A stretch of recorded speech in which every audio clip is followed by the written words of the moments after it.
I'm back. I'm back fresh out of the hospital after getting, of all things, an appendectomy. Oh my goodness. Well, thank goodness for talented, aggressive, smart doctors that caught the thing in time. I'm so glad that they did, obviously, for many reasons. Anyway, good to be here with you. And there's been so much that's been going on that we have to talk about. I mean, Hillary versus Donald 2.0. Give me a break. Welcome to the Trish Regan Show. Just a quick reminder. If you have not gone to my locals page, I would love for you to do so. trishregan.locals.com. It's where you're going to see a little bit more behind the scenes. I mean, I think I was doing a video from my hospital room, actually, which normally I wouldn't do. But, you know, I just have this really great connection with all of my supporters there on Locals. I'd love for you to be part of it. So trishregan.locals.com is where you get, like I said, really and truly behind the scenes access to me. And we can correspond directly. So I encourage you to do that. But anyway, we've got a lot going on. Hillary versus Donald 2.0. Meanwhile, this inflation stuff just won't go away. Majority of voters are saying that Biden is not focusing on inflation enough. And I think that this is going to cost him big time come 2024. It would also cost Hillary. Let's be very clear. It's going to cost the entire Democratic Party no matter what. And then we've got this terror attack that happened down in Texas. And yet the FBI was trying to say somehow that this wasn't really terrorism. We're going to get into that because, I mean, they're absolutely delusional not to recognize what it is and what it was. Meanwhile, social media, of course, continuing to kind of tolerate, I would say, this wokeism or this leftism in the name of wokeism. Twitter finally got around to banning the account of the Ayatollah.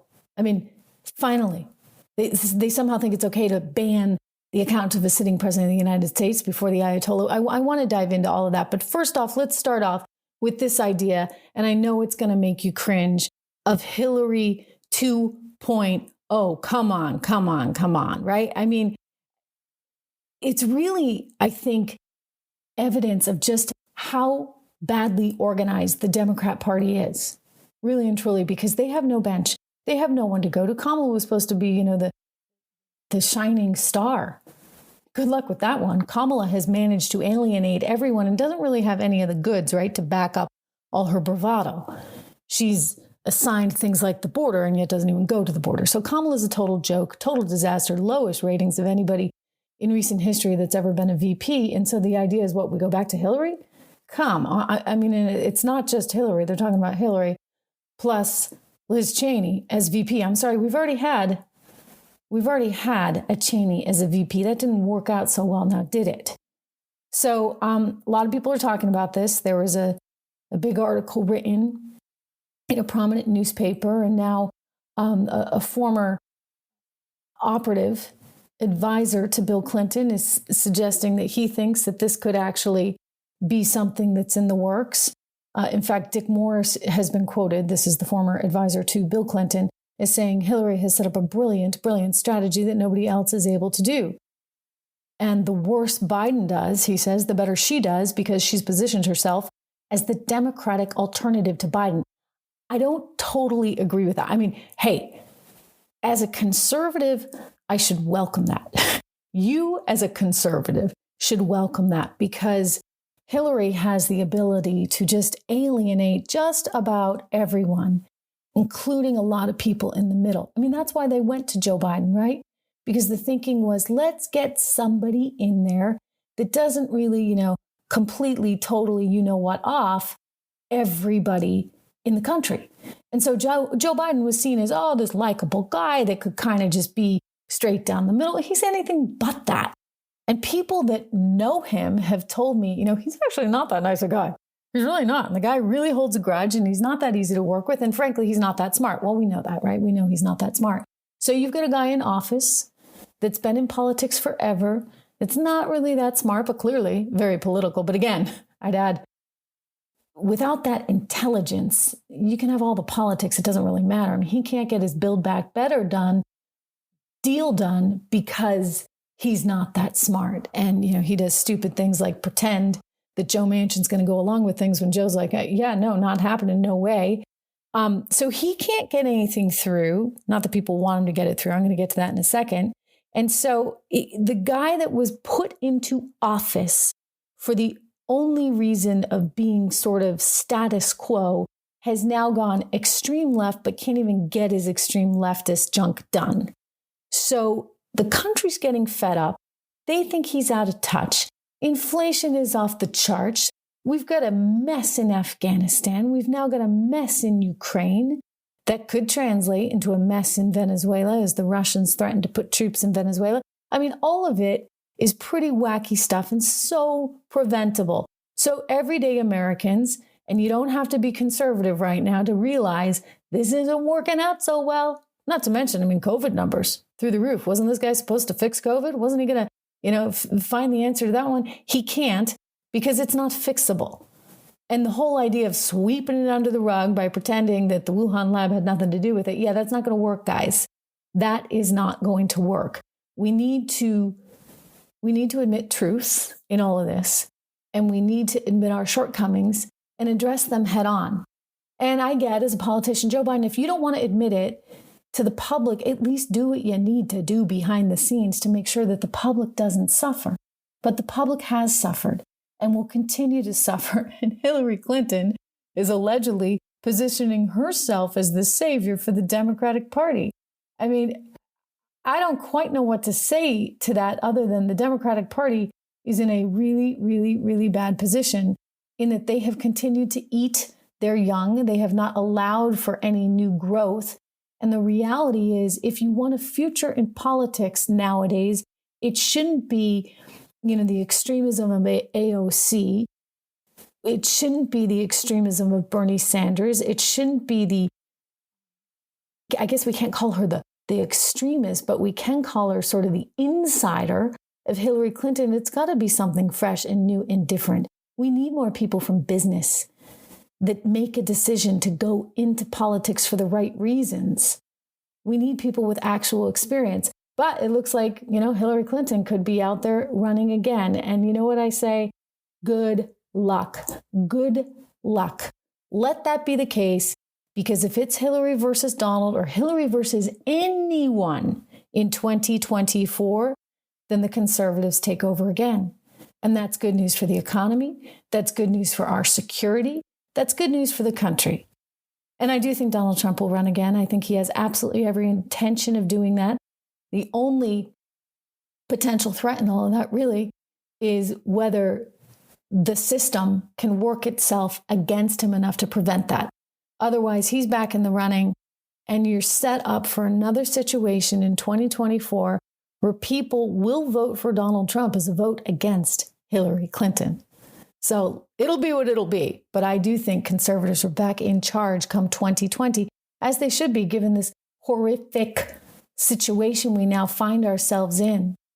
Look at the inflation numbers, and I predict that they are going to get worse before they get better. Consumer prices keep going up. Producer prices keep going up. The everyday American is really getting hurt in this environment.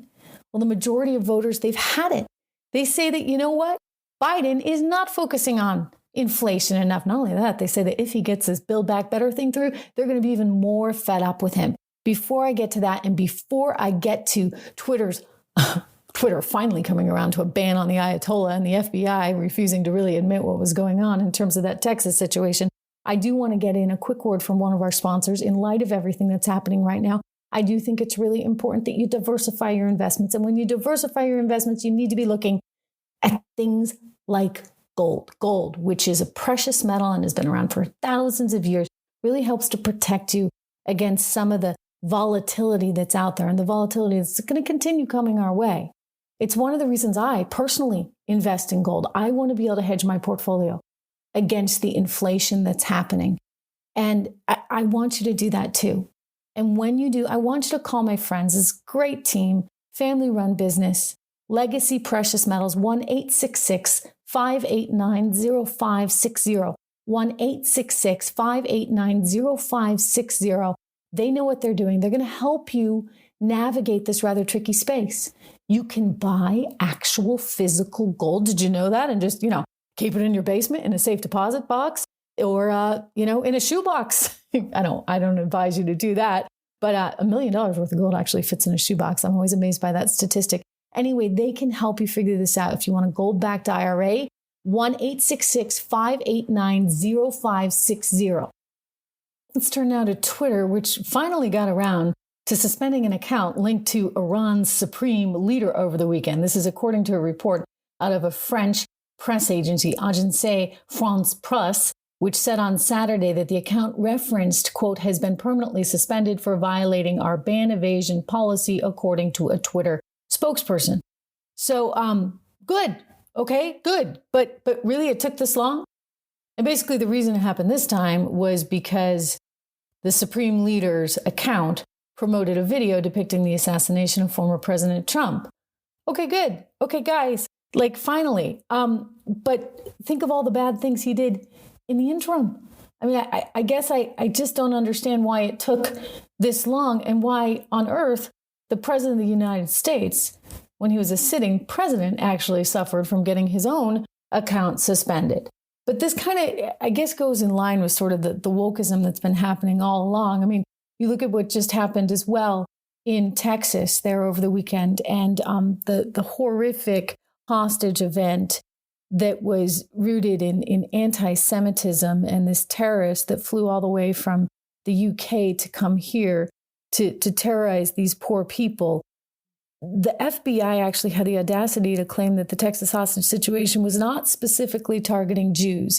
I mean, who was it targeting then, for goodness sakes? I mean, this is an Islamic